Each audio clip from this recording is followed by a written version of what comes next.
All right, first, welcome. We have a few items on the agenda today. First, we have a few guests, but I think everybody knows everybody, so we'll go through introduction.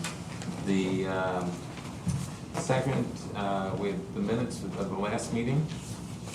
Any changes or? I put Dallas Federhoff's name down as Daniel Federhoff, so that would be a change. Well, Dallas is a much nicer town. That's kind of what I thought. It's a little more contemporary. All right. Under old business, it says President Ilwick. At least mine does. Minor promotion. Mhm. You did. Last one. It should be chair. Uh-huh. Anything else? The next sentence says Wayne Foltz made a motion was made, so it's just, You're supposed to use correct English too? Sounds like he's volunteering. Yeah, it's a new standard we're trying. Yeah. All right. And then the top of the next page is the ringleader of the strategic planning work group. I would like to change the planning process is near completion to in progress. All right. Thank you. With those changes, I make a motion that we approve the minutes with the so said changes. any seconds? Second. All in favor? Aye. All right, old business. We have three items. One is tasers. The tasers have been discussed and discussed and discussed. And the question is whether the committee would like to move forward with any recommendation on it. Well, let's discuss it some more. Well, John Paul? I had a conversation with the chief, and I said, obviously, there's differing opinions on the tasers, but I said, lacking the knowledge that you've got and the need for them, I said, let's discuss the number of tasers that you need. And I said, you put 16 down there, but you have no more than 3 officers on duty at one time, possibly 4. I said, why can't you live with half that number of 8 and go to 4 of them in use at one time with 4 on a charger that would be ready for the next shift that came in, and then rotate them out. And he said he could live with that. Well, that cuts that number in half right there. So I talked to Lloyd, and he thought that was a pretty good, I don't want to put words in your mouth, you thought that was a pretty good compromise. So I throw that out at you as a possible alternative. It was a compromise on the money. Right. That's why I'm talking. I think your point was not a financial point. What's that? Your point on the tasers was not a financial point. Oh, yes, it is. Okay. Yeah, matter of fact, it's I thought it was all more- about financial. I thought it was more about there was a safety side. Well, I do that too, but I mean, that's my opinion, you know. Right. 5 other people in this room have a different opinion about that, so but no, mine was from the finance point of view. You know, when I got this, I guess the chief gave it to you, and and I looked and I said, why are we paying list price for these things, okay? So I called the salesman here, Matt Moore, and says, hey, why are we paying list price for these things? You know, don't we get some kind of volume discount, nonprofit and all that? So that started the dialogue. And he says, well, the first question is, why are you buying decade-old technology? And I said, well, I guess I didn't know it was that old. And so anyway, I won't go through the whole thing. But he said, you know, you can lease these. You can lease for like $4,000 a month. Chief could get all 16 of them with the old technology, or you can lease the brand new technology for less than $2,000 a year more. And he's got the latest and the greatest. So You meant $4,000 a year. You said a month. You said a month, Morris, you mean A a year? year, did I say a year? I'm sorry, yeah. So- And that's the old tasers? The old tasers, the way you would be buying them now, it would be $4,896 for the year. And that includes, that's a basic plan for the maintenance and this kind of thing. And that's for all 16. Yeah, and he could go brand new, and I've got a handout here I can give John Paul or Lloyd or whoever, that explains that new technology. But basically, he could get brand new technology, state of the art, for about $2,000 or less a year difference. So we're looking at new technology for $6,000 a year for 5 years? Yes. Or it'd be probably a little more than And that. you gotta get it apples to apples. There's some Yeah. ownership costs in there, probably even lower than that, because in the new one, you get 2 training cartridges. Otherwise, you have to pay them, they're about $30 a piece. So just roughly going through it, I mean, he could get brand new technology for less than $2,000 a year. Well, but is there any magic to getting all 16? Can you do the same thing with 8? Oh, yeah. Well, I went with what the chief put in, okay? Yeah. But, yeah, I'm sure you can. Well- And you can also get a package deal. I'm gonna throw this out, though. But he asked, does all the officers have body cameras? No. I asked that question in the first meeting. Because that's a real liability if you don't. Now, you can get the laser on the camera on the laser, but even he wouldn't recommend that. And that's what we're using now, I think, is That is correct. with the camera, so that when you're pointing it, it's filming your actual pointing and the discharge of the unit. I think that's what he said. That's correct. But some of those cameras on some of the units weren't working. But I look at it, if we can lease 16 units for $5,000 a year, that's better than giving out $25,000 or $30,000 in a one-time pop, because we now know that in 5 years, that technology or that thing's gonna have to be replaced. So it's kind of a wash, whether we wanna spread out the cost over a 5-year period or putting up the money up front. I think the other point is John Paul's point that if you can do it with 8, can we do it for, $4,000 a year or $3,000 a year? And only spend 15 over the 5 years rather than even 30, so. Well, I'm sure you, I think it's a matter of buy or lease it. If you want to lease it, I'm sure you could lease 4 units if you want to. But I'd sure recommend going with the new technology. Yeah. Well, Rather than and buying yeah. something that the salesman said, you're decades old technology. That stuff's not even supported if something goes wrong with it. I think you get a year basic maintenance with it. And then you're on your own. And it sounded like that 4 per shift, if there's gonna be no more than 4 on a shift, and you can charge the others, well, that they're on shift. Sure, you should know. have a set That fee seems- charge for the oncoming shift. Right, to take that off. seems logical. And he agreed with that. The chief agreed with Yeah.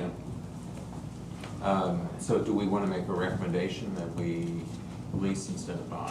I would make the recommendation, give this to John Paul or Lloyd or some, maybe sit down with the chief and at least let him know that there's Right. options out there. I got it. And if he says no, because I have to train my guys or something like that, there may be some ownership costs in there that might be that he might, but I think the chief ought to at least know what the other numbers are that, Yeah, that's an operation Is that issue, okay? and John Paul should We take can care of handle it. Is that. that okay if I get that? Absolutely. I get it. All right, Is this same thing? Yeah, yes, it's, so the taser issue is Deferred off our table. or all? It's off. Okay. Table for now. can I taser Wayne then for bringing this up? Well, the only thing is, we are out of warranty as far as the units go, as far as the insurance is up. So if they had to use one, we're not covered for insurance. So I don't think I'd rather you have a recommendation to go 8 of the new ones if it meets the standards to, if he can make it work. I'd rather get it to the board as quick as we can. So you'd like a motion? Yeah, I that- would. That we recommend that we lease Right. 8 of the units? 8 of them, units? yeah. If the new technology works to his standards, Right. to the chief's standard. Anybody want to make That that sounds motion? reasonable, as long as the chief gets to see that. Oh, and yeah. says, you know, No this question. might be 20 hours, my guy, supposedly they're pretty identical. Yeah, I'm not gonna take it on myself. Okay. So does anybody want to make that motion? I'll make the motion to look into leasing 8 new technology tasers for the police department. Okay. Second? A second. All right, discussion? All in favor? Aye. Aye. Opposed? Very good. All right, next up is backhoe. Oh, boy.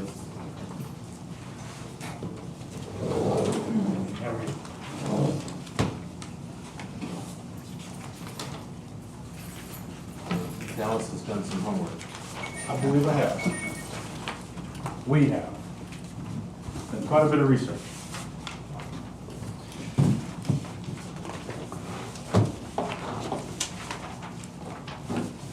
Good afternoon. As I spoke last week about backhoes, we've come across some new information. And I've got about a 4-minute presentation here, and then I'll try to get all the questions answered, because I know y'all had quite a few last week.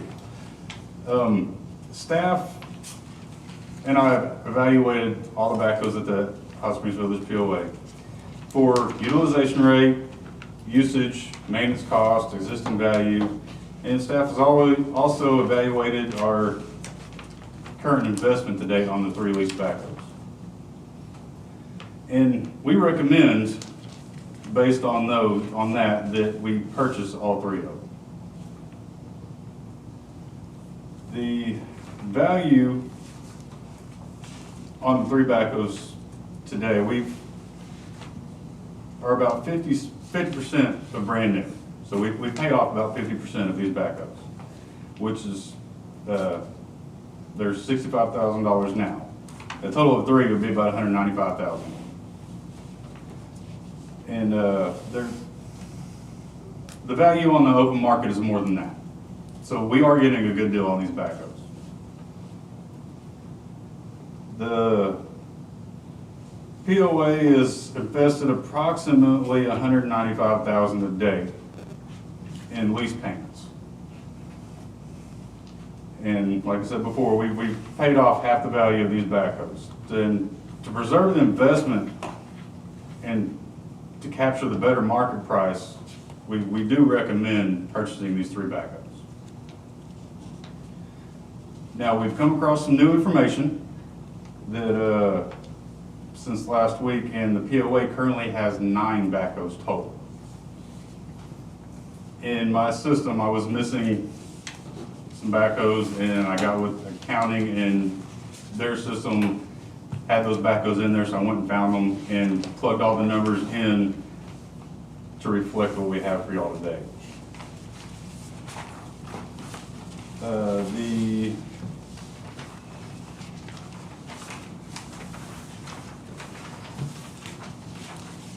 So I want to talk about our utilization rate. We talked about it last week, and I think the number got thrown around at 240 annually, for hours annually.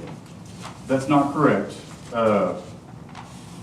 With 9 backhoes as of right now, our annual utilization hours are 299. So looking at that and looking at the market, searching different sellers, the backhoes that are online for sale are running between 300 and 500 hours per year. Now, historically, we have kept our backhoes for approximately 15 to 20 years, and an average engine life is around 5,000 to 6,000 hours for us before we replace these backhoes.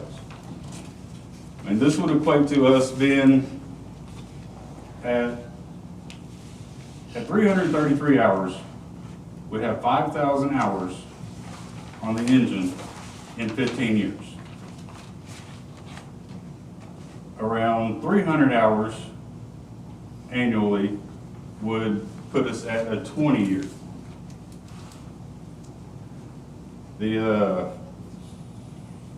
Like I said, we average, or they should average around 300 hours per year. And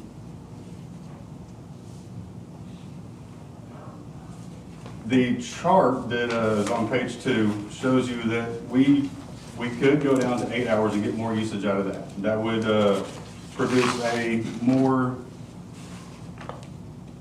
that would give us, if we move down to 8 backhoes, that would give us a 15 years on a backhoe at 5,000 hours.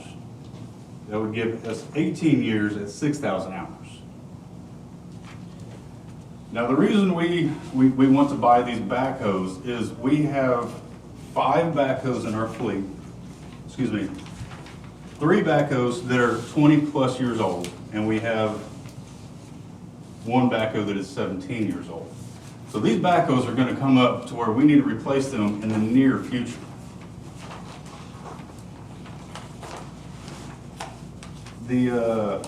And we recommend trading in one of them that has 6,000 hours already, or selling one of them, sorry. We cannot trade in one of them. CAT will not honor a trade for the used backhoes that we want to purchase.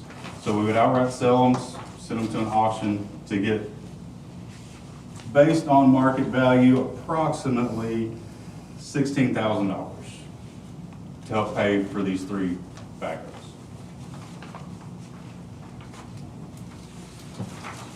Needed, we would be comfortable with 8 backhoes. So we are comfortable selling one of these backhoes. And that would put us at a greater utilization at 336 hours per year on these backhoes. You have on here 15 years. What's the premise of the 15 years? What do you mean the premise? Well, why are you using 15? Why don't you use 10? If we go with 10 years on our backhoes, I don't see us being able to replace these backhoes every 10 years at the price that they are.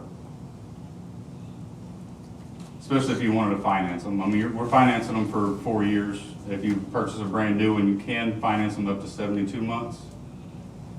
You would have a lot of financing fees stacking up on each other if you would go down to the 10 years, replace them every 10 years. But you wouldn't be replacing as many.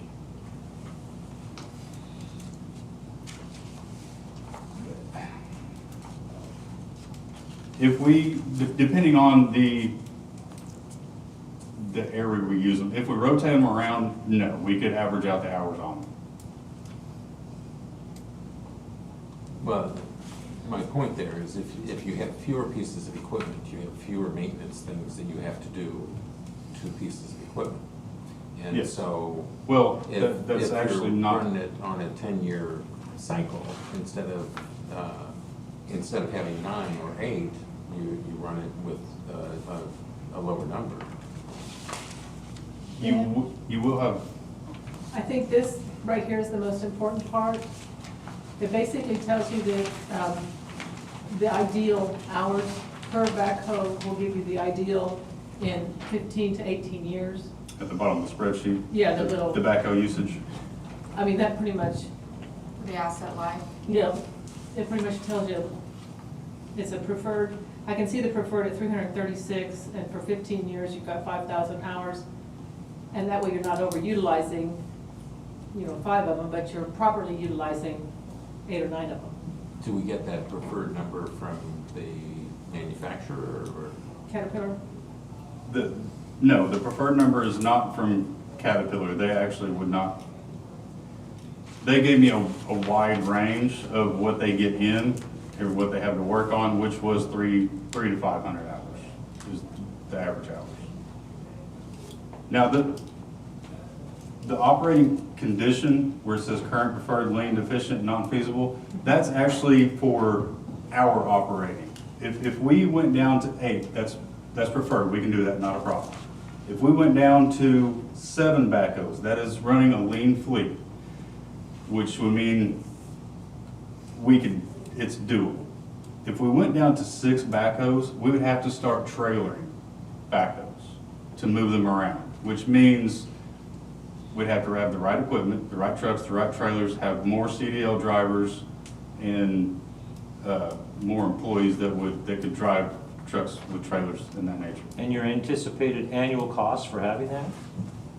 For having the truck and the trailer And the and driver and moving stuff around?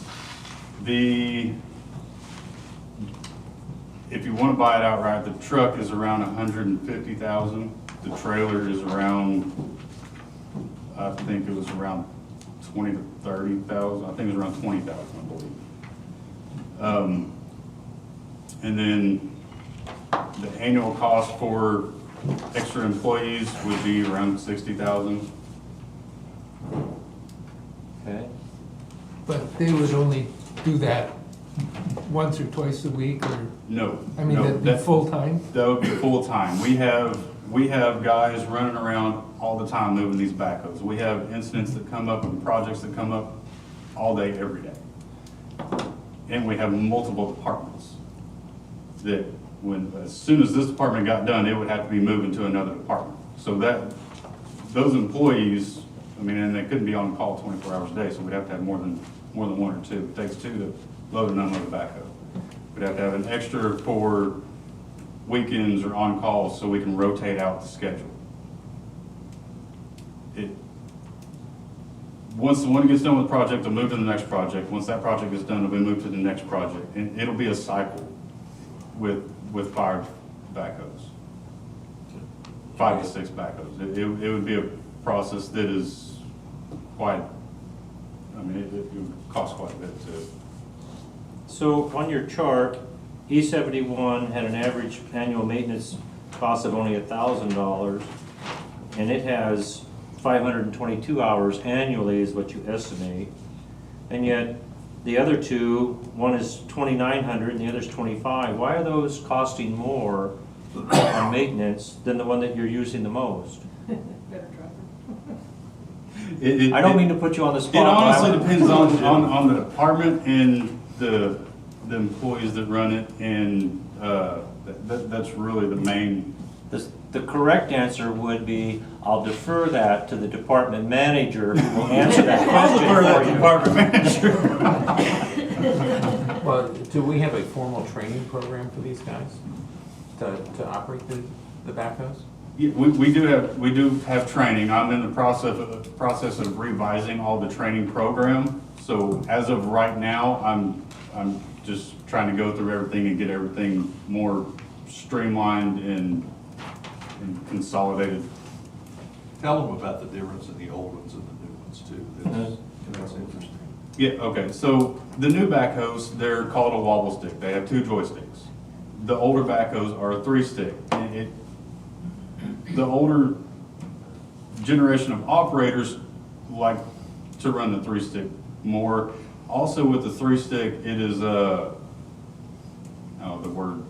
believe it's hydraulic over electric, or the new ones are electric over hydraulic. Anyways, the 3-sticks have more sensitivity to them. And the newer joystick models, they don't have as much sensitivity. So the line maintenance, the water line maintenance people prefer the 3-stick because they can feel the pipes and things of that nature more. It was very nice how you put the older generation. Not that any of us are sensitive about that. The more experience. There is a big difference between running sticks and a joystick. Oh, yeah. The levers you can pull and be extending your hoe out while you're curling your bucket, so you can feel the more sensitivity, where the joystick is more for the younger generation who's been playing video games. Right? Exactly. We have a multi-generational workforce, so we've got to work with it all. Do we have more questions? Well, I have a question. On the capital budget request, there are 2 backhoes on here. One of them is a 2019 carryover, EO1 2007 case 580 SM. Okay. That was in the 220 budget.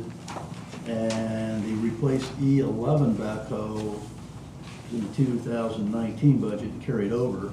Yes, those have not been replaced. Right.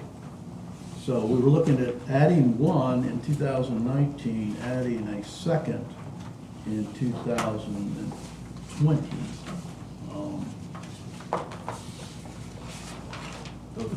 And which of those two backhoes correlate to what's on the sheet here, on your spreadsheet?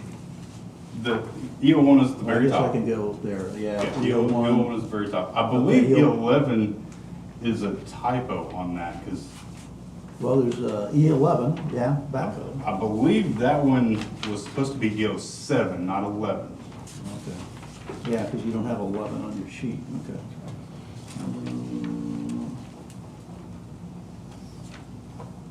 Well, that makes sense. So we're not replacing those this year, correct?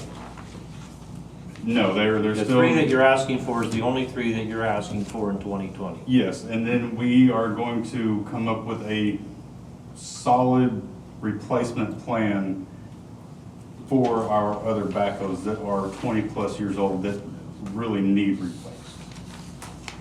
Karina, we seem to have lost two backhoes on our financial reports.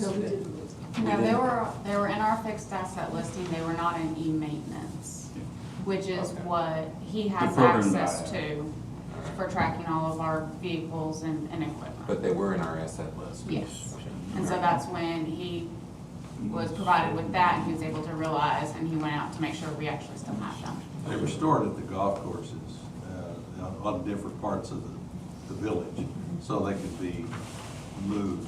Golf uses them quite a bit in there, so that they had them strategically placed in different parts of the village, so they were easily movable. Okay. And EO7 is the one that you're saying you're gonna get rid of? Yes. Sell it off? Yes. Now, just to explain that a little bit, it is not as old as some of them, but the hours are over our median. And it is gonna start having some problems. Okay. So you're saying, one last question, you move forward with purchasing the E67, 69, and 71. You could live with the option of getting rid of then E01, the oldest, no. E07. E07. Because of the hours. It's the oldest one, yeah, the highest hours. Yes. Highest hours. And potentially another one, potentially. Potentially. The 6 is a deal breaker. 6 would run us into more outlay costs, headache, transportation. And lag time on fixing projects. So Dallas, do you know what the interest rate was on our lease with Caterpillar? It's 4.8. Was, not is. Not on the purchase. Was. But on the lease. It, yes, I did.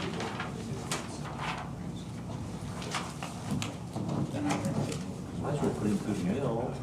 Are you asking a trick question? Huh? The interest on the lease, The old lease. okay, The old lease. okay, I want to say it was. No trick questions. okay. I just want to see how much I know we you did totally sharp. spent and what those backhoes originally cost plus interest. Okay. Because you're calculating that we're gonna spend 195,000, but we're coming down to 209 in finance, so. And did you, he's looking, I did we don't have- shop the interest rate at the 4.85? Did we look at any other banks or Talking about 0%? agencies? There is a 0% that CAT Financial offers, but they will not do 0% on the used. It'll have to be a new, and then the price jumps up from 113,000 to 127 finance, or 122 finance. With 0%, it jumps up to 127 without taxes and fees. Was that on the CAT information that I sent you, on the lease? Yeah, that's Yeah, what 0%? Yeah. 0.9? Mhm. So you're paying for those points. But have we shopped that I've price called- with- I've called 3 different banks to try to get outside financing. And with the COVID, there's not anybody in the offices, so it's been hard to try to get a hold of people. Which banks did you call? Regions, Arvest, and I believe the other one was Reliance. I know somebody's in Arvest. Yeah, well, I've called, it goes through an automated system, I leave my number for them to call me back, and I've not received a call back, I so. bet you will get one. Can we take that shortcut and call that person that we know? That would be great. I'll Um, end quote you. So, and so the end result here, we'd like to be at the board meeting tomorrow for them to authorize us to move forward with finding financing either by using the CAT, 4 years at 4-point-something%, or give staff the option to shop around and we can find better terms, pursue that. What do you think? Because your lease is up when? Yeah, In August. August 11th, actually, I believe is when paperwork has to be turned in. All right, so, any more questions at this point? I make a motion that we buy all 3 backhoes and finance them over the 48-month period at the best interest rate that they can Shot the rate. shop the rate, at least Yes. get something close. All right, I mean, we got great credit rating here at PLO. We should be able to get. do we have a second? Got a motion, I'll second. All right, any other discussion? All in favor? Aye. Motion passes. Can you get him a call back? Nice job, Tom. Thank you. And I think I can do that. I figured. Thank all of y'all. Guys. You have to make it through the great job. board, yeah. Good job. Thank you very much. All right, we have another item of old business that has just arisen again this afternoon, and that is the culvert repairs. And the staff is proposing that they not fix the Diamante culvert as part of the approved amount. And I mean, personally, I thought that was the highest priority, and it was the one that we needed to do the most, because it's on our entrance road. And it is getting progressively worse, because I drive over it a lot. And so the staff is suggesting that they take a different order and just take the next 5. But What's the reason behind it? Well, the reason was that the water, according to John Paul, in the lake is used for Diamante It's the irrigation. irrigation system, and that's backing up to the culvert, so they got some issues with They have to with lower the water, lake. and they have to lower the lake, so they were asking to defer that project until the heavy heat was over and the burden of irrigation was off of them. That pushes it back, and then they were talking about the big 50th anniversary in September, so they were talking about pushing that back into October. And I think he wants to get more projects done, but I think it'd be prudent to put the DeSoto culvert on the last one they do, and we hold to the $250,000 at this time. I hate to see that project not get funded, and then we come back, have to wait till 2021. To me, it is the village image that's at stake. I mean, it's embarrassing to have the road in that condition, and it should not be. Well, Jason's still here, he can Yes, tell yes. us why, Let's get Sure. Jason's. Go ahead, Jason. because Dallas left, and you can't have Dallas do all the work. I'll be glad to give him the best shot here. So, we met with the general contractor, Moser Construction, last week for kind of a pre-construction meeting. We went to that Diamante culvert, started having a discussion. And he became concerned about, because the water level in the lake is right up to the flow line of the culverts, but just below it, that water could be passing through the dam. And when he starts excavating out and over excavates a little bit below those culverts, he could be working with the water of the lake pushing through that area, which is gonna cause, it's really gonna hamper construction. And so he asked, any chance we could lower the lake 8 to 12 inches, just to get the water pressure below our culverts, which makes total sense. And it'll help, when we start this thing, it'll help it finish it, in hopefully in a week or so, within a 2-week window. Well, I thought that was a good idea. And so I called Diamante, and Diamante talked with John Paul. You know, at this time of the year, the greens are extremely fragile. You have to irrigate them. You can't miss it.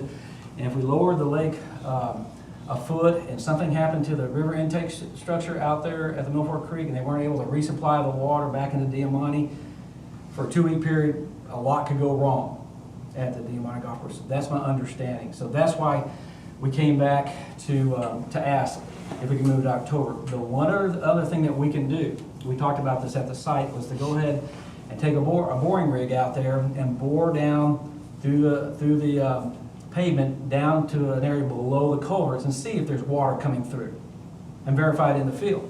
And if water's not coming through, then the contractor can make a decision whether he wants to risk it or not. But here's the deal. Once we start excavating that project and we get into it and we discover we got to lower the lake, now we're in a pickle. Because now you got this big open hole, and I'm begging Diamante, please, lower the lake so we can finish this thing. And they're saying no, and now we've got this big open hole here, and traffic will be deferred for a long period of time. The risk is huge. Can you imagine? So if we do this after the 50th anniversary, and if we do it in the cool time of the year where it's less risk to the Diamante, I can cover those 2 risk factors.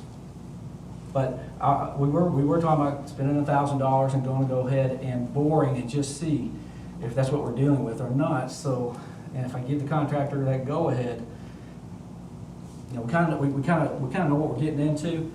And if we had, you know, if we discovered water, you know, there's other things we can do. But just, you know, we can well point, we can dam up, we can try to. There's other things I can do to make this happen as an engineer. I've had some experience working with that, but.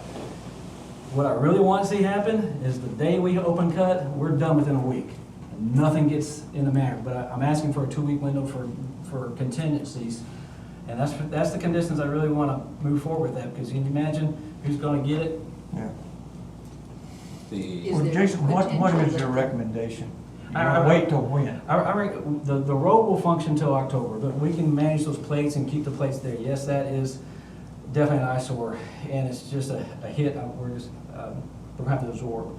I recommend we move it to October, and we move forward with the other culverts in the meantime. all right, Jason, And the there's list that you perfect showed sense. me, the list that you showed me had the Diamante culvert off the list.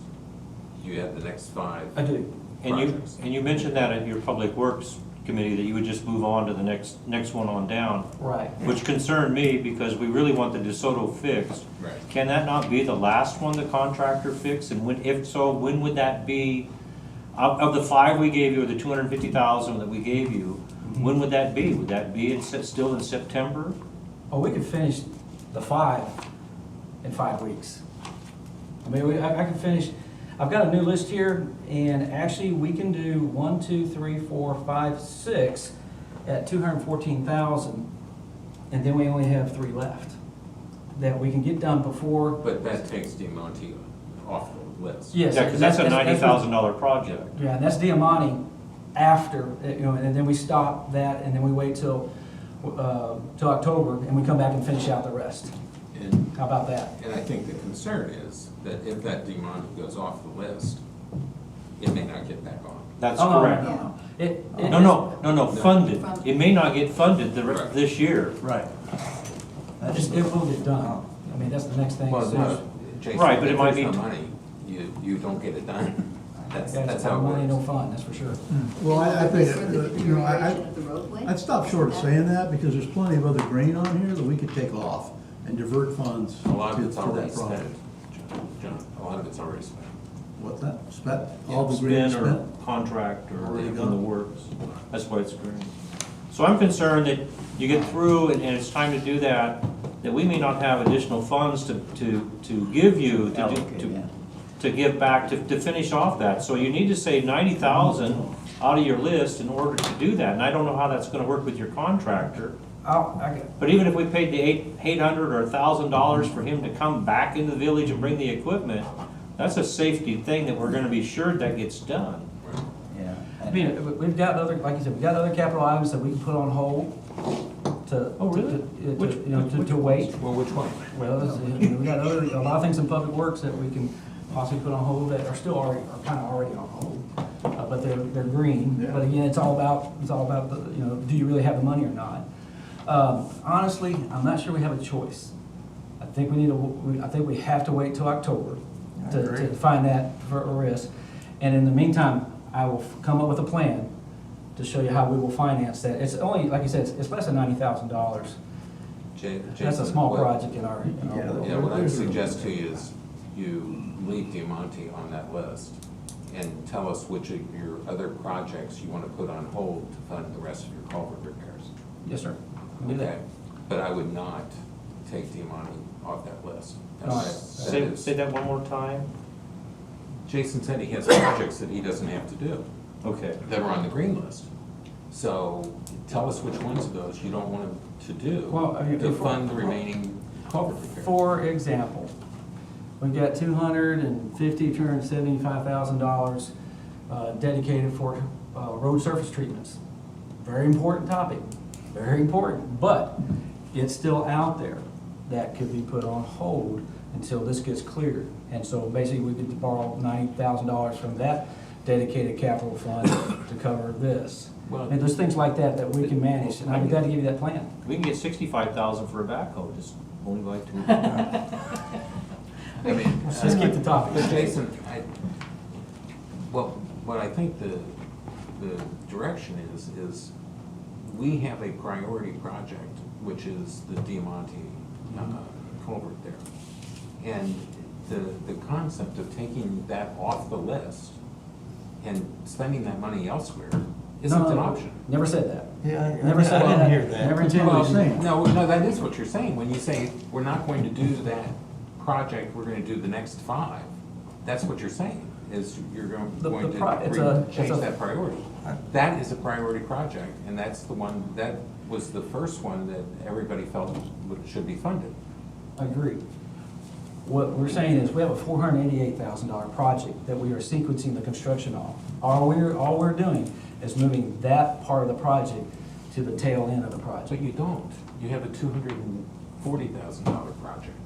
Then, if that's the way you wanna hold it, then we will only spend $250,000 or $240,000 minus the 90. So now we're talking about $160,000 Until October, until October. and then you spend the 90. Be glad to do that. That's Well, what we were we saying. can do that. I thought that was Look, Jason, all right, ready? but the whole, but we're still gonna get every one of them done, it just may be, we just have to wait for the funding for it. Right. Right. I hope you get 500,000 to do all the culverts that are in the Right. budget. But right now, when you look at the numbers, it's not there, and we need to be conservative with the COVID and all the, our revenue is short.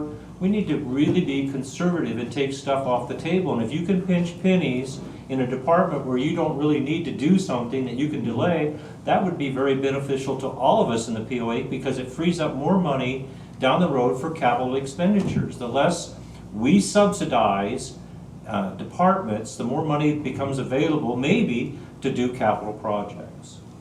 I get it. Jamie had a question, or That's no hand problem. down there. And then- Would it be possible to take the budget that was approved with Diamante first, take the same culverts, just put Diamante at the last, push the date to start Montenoso, which I believe was the second one on the list, so that we're doing them all in sequence instead of coming and going, and, because I know Montenoso, if that's your second worst, it's not that bad. We know it's That's not. true, and Mount Oscar Way, and just some new information, in that conversation that we had with the contractor, we have 3 culverts that are dedicated to be slip lined. And that's a special way of doing the project, and the contractor was asking that we come in and we do those 3 all together, and that saves you $1,000 in mobilization costs, in case, so what we'd like to do in this next phase is do the 3 slip lined, which one is DeSoto at East Menorca, DeSoto at the Games area, and DeSoto at Toledo. These are 3 DeSoto culverts that we won't have to excavate. We'll actually be able to slip line and repair those culverts.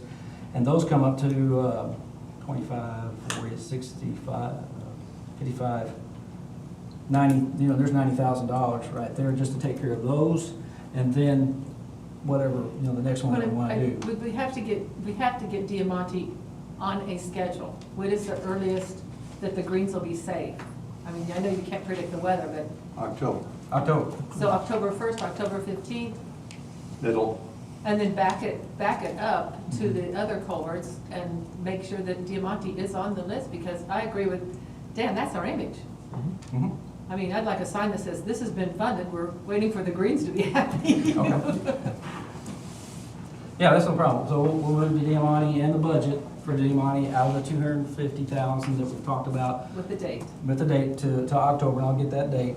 And then the rest of the funds will reprioritize with the 3 slip line culverts plus one of the other highest priorities. But keep Diamante's amount in there. Right, we'll preserve that budget for Diamante out of the dedicated culvert budget, which is not a problem. So that I have a clear understanding, instead of doing, your list showed top priority, number 1, number 2, number 3, number 4, number 5, number 6. We're going to do the slip lines, even though they might be 7 and 9, or That's correct. And I'll give you a new Why- list for that. why don't you just ask the board for another $900 or $90,000 to do that in a project? And see how, if, in a month? Or do you need that today? I mean, we already have board approval for the project. We have F&P approval for 250,000. I can work within that and preserve the Diamante, and with a leftover budget, manage the slip line culverts and the rest of the prioritization. That's the way it needs to happen. Yeah. We need to Right. stay with what has been approved by the board thus far. Okay. Get through this the best that we can. You manage the process, and we'll see where we are in October. Well, Sounds good. But what the board approved was the 200 and X number. 255, whatever it whatever was, that number yeah. was. For the top 5? Five. For the top 5 projects. That were to be They done. didn't approve 488.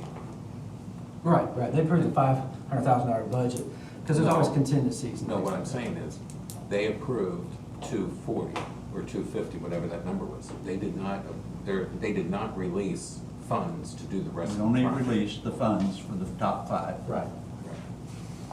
So can't just go and do the others without going back to the board. That's totally correct. And the memo to the board said that we would do the contract for the 488, and we immediately issue a field change order to limit the work to the prescribed, the top 3 or the first what had been 250,000. budgeted. Right. And then we would stop the Approved. project.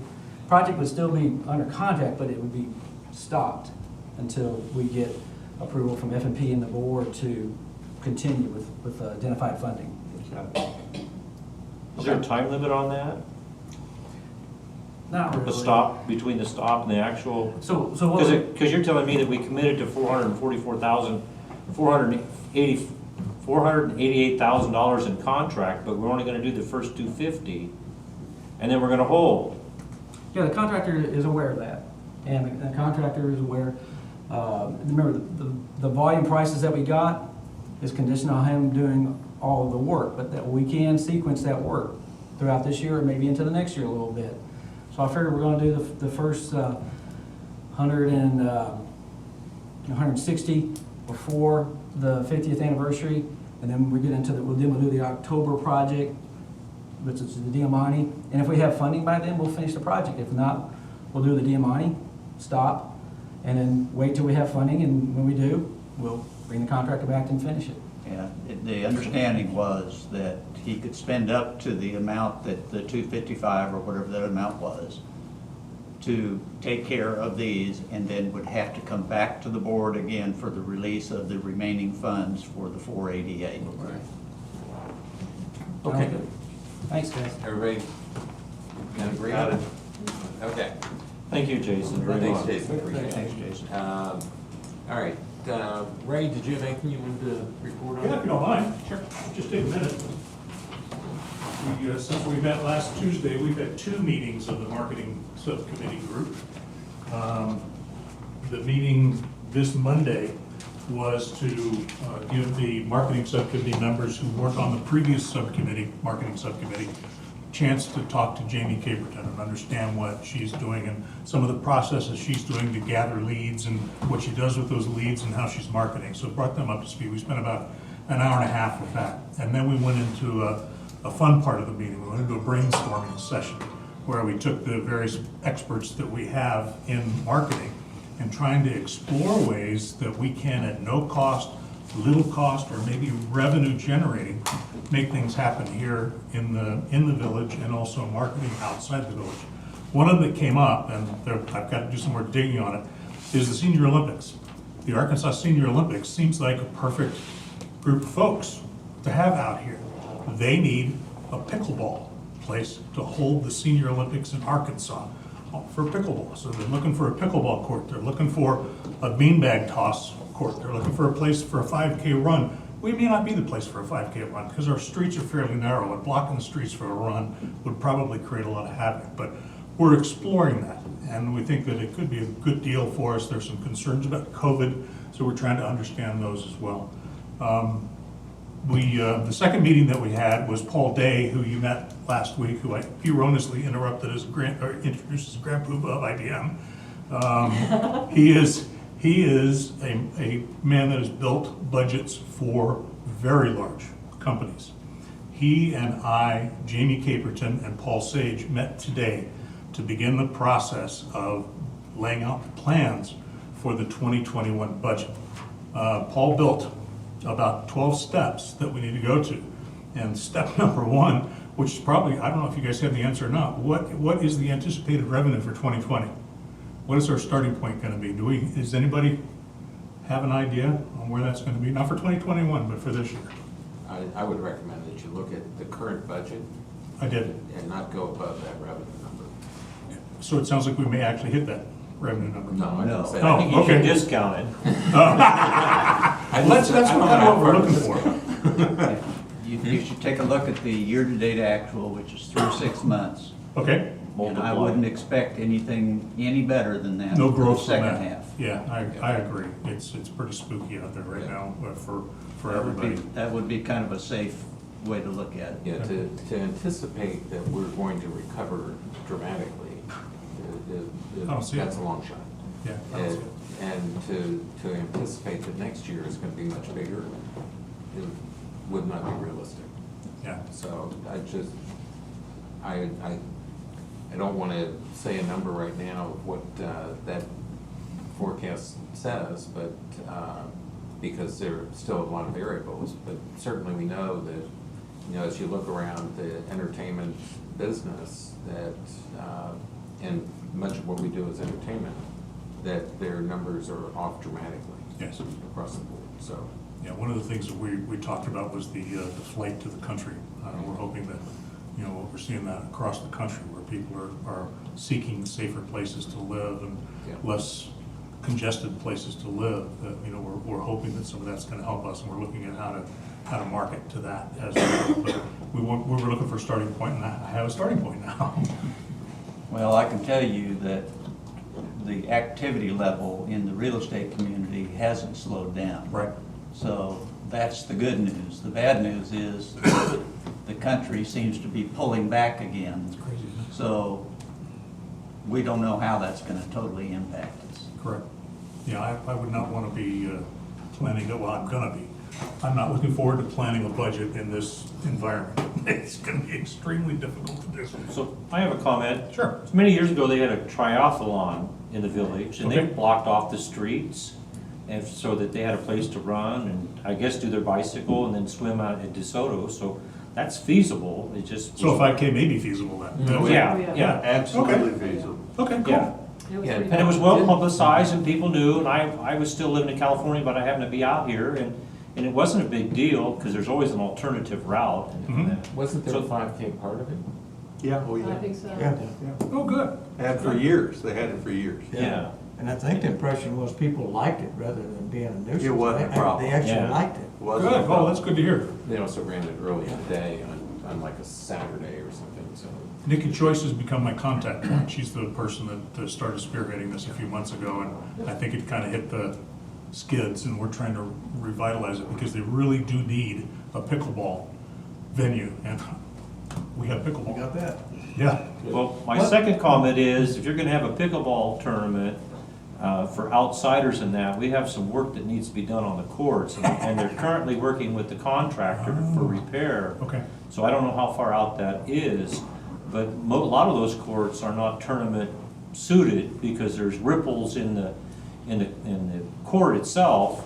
And of course, people in a tournament would be a little fussy about Yes, they would. the condition of the court. It's like having a pothole when you hit your tennis ball, but this is a raised area, and so it deflects the ball differently. We actually have good news in that area. We had two contractors out here lately, and it's not nearly what we thought it was. So, I think this is a September, October timeframe. Of next year? No, of this year. It's Of coming this up year. very quickly. Yeah. We had a successful tournament here a couple of years ago. Yes. We had 17 different states in here to play Yeah. in that. We've had 2 good tournaments here. you also have a facility at Balboa Baptist Church for pickleball, Okay. indoors. The other piece that I thought was real interesting is one of the guys that is on the marketing subcommittee is the former director of marketing for the city of Hot Springs. And he has tremendous contacts in the fishing industry, writers, Oh. and that sort of stuff. Phil? Yes, you familiar with him? Oh, yeah. Yeah. Very much. He has suggested that maybe putting something together for some of the writers, the magazine writers and things like that, to have them come out, invite them out. He said, I'm new here, I've been here a year. He said that the 50-mile circle around Hot Springs Village is the #1 fishing location, year-round fishing location in the entire country. And he said people know that. And so he's real excited about getting closer to the city of Hot Springs and also maybe getting some more activity out here as far as publications talking about Hot Springs Village. And If what we anybody offer. can do it, he can. He's a good guy, yeah, real good guy. I think there's some hard court or hard cement where the bocce ball courts used to be, is that not down there? So if you wanted a bean bag toss or whatever you're, Mhm. I mean, we have a lot of facilities that can be utilized for different things. So- Good. Good. And talking to Jamie today, she kind of said, I don't know, I think it's on the back burner because of COVID. And I'm thinking, well, maybe we can, with masks and all that, I'm sure the Senior Olympics have figured out how to do that. I'm sure they've got that figured out. Activities. And it's an outdoor activity. Yeah, great point. So, Okay, we'll go exploring on that. Thank That's you. what we have. Thank you so much. Okay, thank you. All right, Thank you. anything on strategic planning at this point? Yes. Yes. 3 pages, 3 pieces of paper. Okay, what I'm passing out right now, there are 2 separate documents. One, which is 2 pages, is entitled Document of Understanding, which I will zip through. And the second one, which I'll talk about in a few minutes, just what's called broad objectives and principles.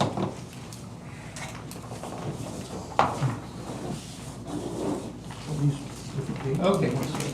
One step. The whole set. Do you need extras? I think there's 2 extras. Yeah, there's, should be plenty back in this. Yeah, sorry. Oh, can't count. So document of understanding is something that the planning work group put together in order to try to answer the question, what is it that we're really supposed to do, and just as important, what shouldn't we do? So basically, it just says, this committee has put together a planning work group, and I guess if you go down to the paragraph that says requirements are requested, we understand that we're supposed to put together some sort of a plan, and we think that it's going to look like the 2010 strategic plan. Someplace earlier the better, if either the finance plan committee or the board has requirements, the sooner the better, please let us know. Then it said, what is the proposed deliverable? At this time, we're using the 2010 Hot Springs Village Strategic Plan as a kind of a source document, and we expect the final deliverable to look like that. Now, at this point, let's pause just for 1 second and ask, does anybody need or want to see the 2010 strategic plan? No interest? I've seen it. I'm not surprised. Okay. Is it good reading? No. No. I mean, it's a generic strategic plan. I would say it's the form of it and the content is, I'll do numbers. yeah, it's You pretty wouldn't- Well, I'm classic. just gonna say, you might like it's all numbers. Right. But it's all about us. It's just 10 years ago. Yeah, but you're. Only you'll make it 36 smarter. pages of it. Wayne. Right. Not much has changed. I'll add that to the second document, which is our objectives. Okay, so basically, it just says, it'll look like the 2010 strategic plan. In the plan, we'll propose 3- and 5-year goals, and then it'll have other stuff in there that is generic to any strategic plan. Just as importantly, if you read this committee's charter, it says the committee is charged to develop a plan to include capital investment demands as well as projected revenues and expenses. That is not typical of a generic strategic plan, and our group is not going to propose that. If that is something that is required, we would then come back to this committee, the Finance Plan Committee, and say, hey, guys, can you please help us with that, because we're not really capable of doing that. So that is not what we're planning on doing. In addition, we do not envision that the deliverable will contain what would be called a general plan of development.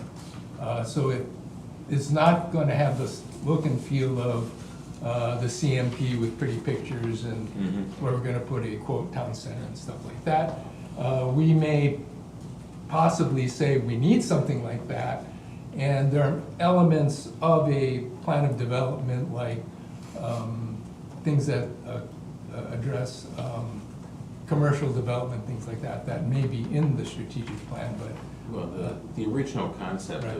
of setting up the planning working group, separate from the budgeting group, was that you would put together all the pieces, and then the budgeting side of it would come in With numbers. with numbers. Yes. So, what you're talking about is what we anticipate. Okay.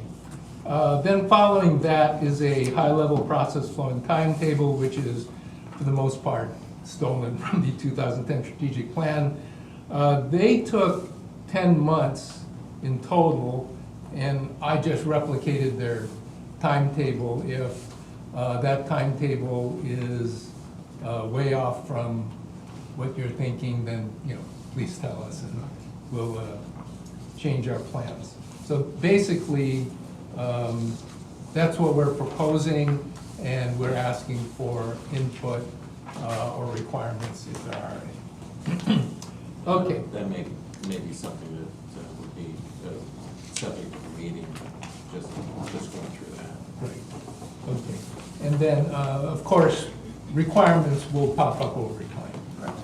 Certainly understand that. The next page then, we'll go to page 3, is, and this is preliminary, it's something that we discussed just yesterday, and we're trying to think in terms of what are we really trying to do here other than produce a plan. So we, I guess, hypothecated some broad objectives. I think we want to take a broad view, a 360 view of Hot Springs Village, which would lend to credibility. I think what's very important, and we discuss this almost continuously, is ultimately how do we build support and buy-in from the very wide number of stakeholders that presumably will identify in the 360 view, and then identify the most immediate and critical issues for the POA to address, identify paths to resolution. Sometimes you can't actually go all the way to resolution, you have to just get to a reasonable stopping point and then try to figure out whether you can resolve all your problems. In terms of principles, on the front end, during the planning phase, we want to take a broad scope, again, identify a wide range of stakeholders, engagement, which is really key to building buy-in and support, and then really important is communication, and we really haven't started thinking about how do we develop a communication plan so that we can eventually get support and buy-in.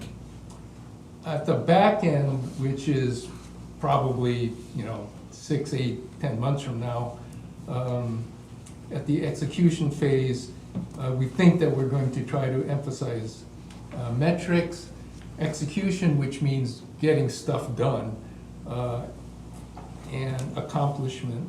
I think one of our big concerns is in the 2000 strategic plan, there's a sentence in there, and it says, many plans fail due to lack of execution. And I think we took that to heart. Impact, so a lot of times your initiatives are activity-based and there's nothing you can do about it. You do stuff and then you hope that good things happen. But on the other hand, I think it's really important to have goals that when you finish it, that it makes a difference, and hopefully a measurable difference. So we want to see if we can build impact into the back end. And then adaptation, I think everybody knows that 2-3 years down the road, no matter how good of a plan you come up with, times change and your plan has to change too. So we need a process by which the plan is continually monitored and updated and adjusted. So those are some high-level objectives and principles. And it's an open-ended request for, if you think of more stuff, please tell us. We're happy to try to change things. In the meantime, I guess yesterday we spent a lot of time looking at how the 2010 strategic planning effort, particularly with gathering information and how they were structured, which was at the early end, they had 5 teams of 5 to 6 people apiece, which is 30 people. And the 5 teams, they all address different topics. So we're looking at that and asking the question, are those the right 5 topics? How are those topics structured? And where are we going to get 30 people from? So that's kind of where we are right now. And do you have any comments? Other than Butch is no longer. And Butch, as we all know, is no longer on our committee, and we're with this committee. Do you have any idea, Tom, on the broad scope, identifying a wide range of stakeholders and points of view, how to go about that? That was sort of the, it's inherent in the 5 teams. In terms of identifying the stakeholders, I just came up with a list of 20 different stakeholders, but at one end, you have stakeholders would be property owners, and then you break that down into residents and non-residents. At the other far end, one was churches, which, there are a relatively few number of churches, and then you have Chamber of Commerce. Other than just listing them, not really. You can get, I'm just starting to look at this. We started with the 2010 strategic plan. We can always call up Keith Keck and ask him exactly how he did it, because that's not detailed in the information that I have right now. But what is actually far more fresh is the CMP. That was 3 years ago, and they went through this same thing. Right. And at this point, we have not asked the question, okay, we kind of understand what they did in the 2010 strategic plan. What did they do for the CMP? But other than listing the stakeholders, and like I said, right now we have a list of 20, and that it probably can be made longer. No. Right. Was there a second part to your question? No, that was it. You know, I think that's gonna be so important. Yeah. It really is. It's And so then, important. I mean, once you identify them, then you have the issue of how do you engage them? I mean, Well, you just start a tread on next door, and the rest Okay. will take care of itself. Before you know it, There'll be 500 comments. And I was just gonna put a sign up. It's not hard to get comments. All right. Thank you. Okay. And budget oversight, I know you guys had a meeting yesterday, and I apologize I couldn't make it. Yeah, we did. We asked ourselves some basic questions. First of all, how comfortable we were ourselves with the concept of zero-based budgeting, what we felt most comfortable with. And it's our opinion, we want to really focus on the zero-based part of expenses. Let's start really focusing in on the expenses with the departments, start at zero, really have them quantify and verify the expenses that they think they're going to need in the various departments, and do a lot of focus on that. The revenue will be somewhat more variable. I'm assuming we're still going to move forward with a phase 2 approach. We're in phase 2 right now. Assume that phase 2 will continue. That'll be the initial approach that we will take. We're going to also, we talked about which departments do we want to start with. Then what should the training look like? Training is going to be probably a little bit different from department to department, geared more specifically to each department. So with that in mind, and there'll be a learning curve for us as well as we present it to the various departments. We want to start with the department heads. So we want to move forward this week and notify the department heads that we will have a part in educating them on the zero-based budget concept and process. And we can also send them a little bit of information along with that in an email format. That's what we were discussing. Get that out sometime this week in an email. One question, and it would come from this committee sending out that email. That's how we propose it. If you have a different idea on that, we can discuss that. But we want to get that information out to the directors, manager heads, whatever the titles are, to this week. Karina is going to be on vacation next week. During that time, I'll be working on preparing a PowerPoint presentation in general on the training, on the concept, conceptually of zero-based budgeting, that we will then show to the directors in one meeting, directors only in one meeting. We're also going to stress that more people, that they involve more people in the budget planning process than maybe they have before. Golf, for instance, should have a heavy input from the superintendents of each course. They manage the course, they buy the materials, they know when to apply, the pesticides, things of that nature. So we want to make sure that, their input is valued, and as we go further on down the road, they'll be included in the training session. Okay, well, first we'll start as a general overview to the directors. We want to come away during this process educating as many people as we can. We feel that's very important for us that we do that.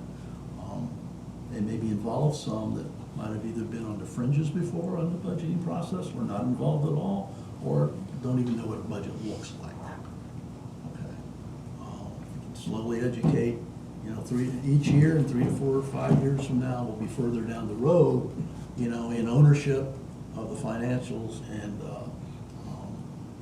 develop a more basic understanding out there of why costs are important. You want to spend $1, pretend it's your dollar and it's coming out of your pocket. Okay? There's not some money machine out there you just pull. So we're also proposing that we start easy because of the training curve for us as well in presenting. The first major department we're going to take on is going to be recreation. We'd like to take on recreation first before we take on and move to golf. We may start with lakes. That's a pretty simple project to get going. Budget to overview. There's not a whole lot of variables in lakes. There are, but not that many. Might be a number one, moving to recreation number two, golf number three. We also want to make sure that we hit public works as well. And that'll be more complicated. There'll be a lot going on there. But and some managers will probably be more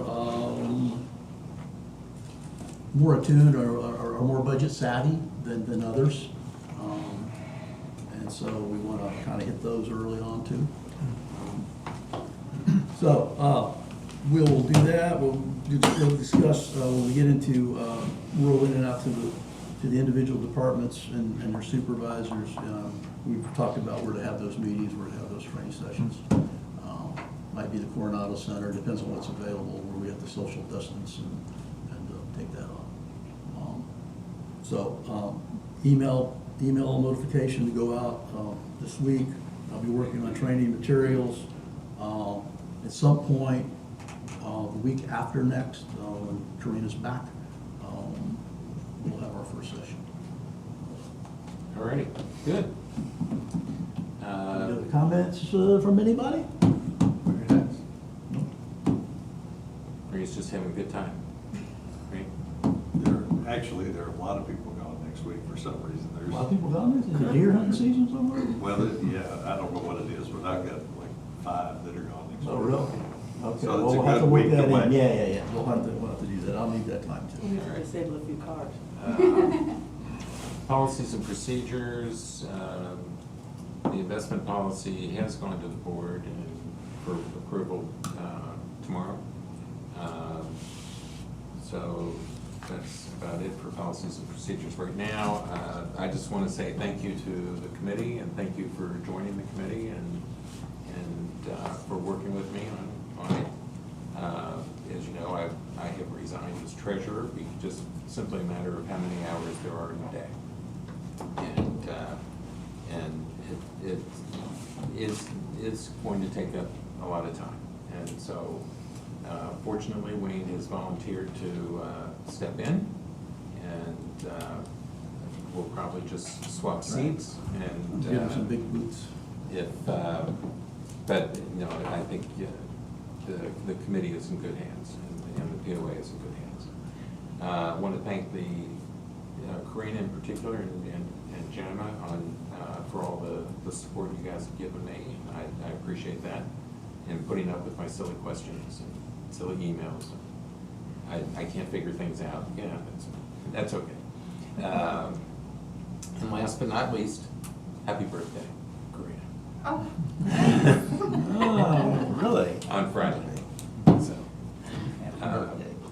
So, thank you very much. Anybody want to move to adjourn? I have a piece of business I'd like to talk about. Right now, we're meeting from 4 to 6, and that means somebody's staying over.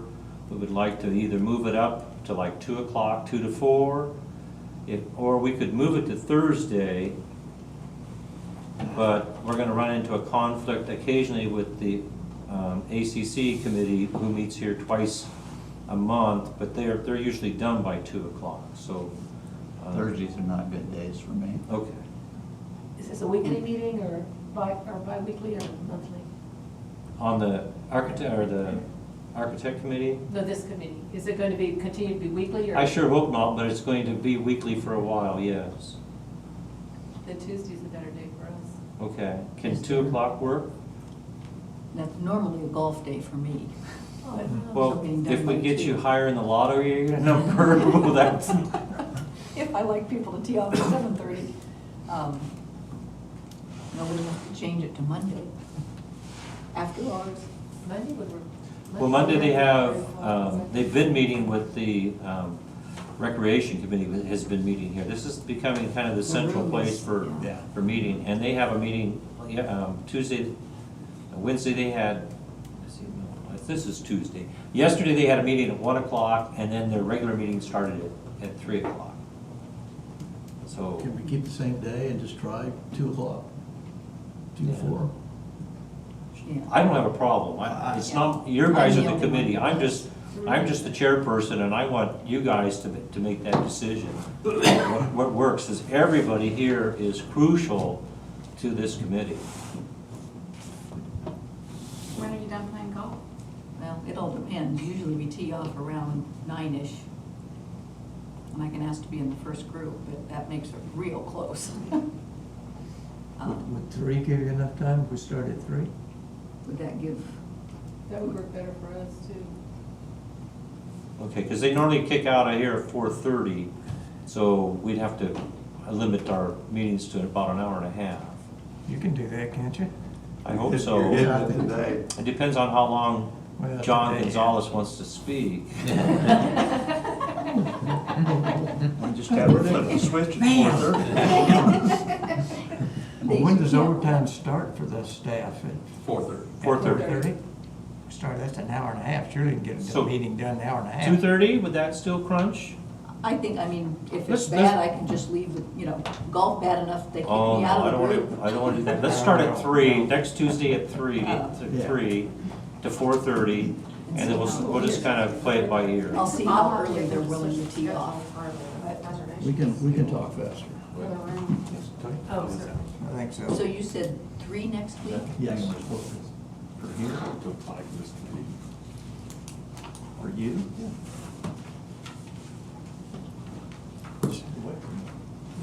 For the Finance and Planning Committee as a member. Oh. Do you want documentation?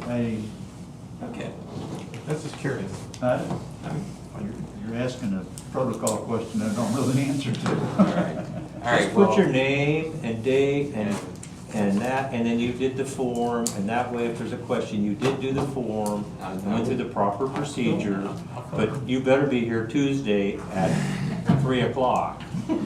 Well, again, thank you, everybody, and I certainly enjoy working with this group. You're great people. All right, but I do need a motion to adjourn, so we can be out here in an hour and a half. I make motion to adjourn. Second? All in favor? Aye, aye. We're done. Thank you.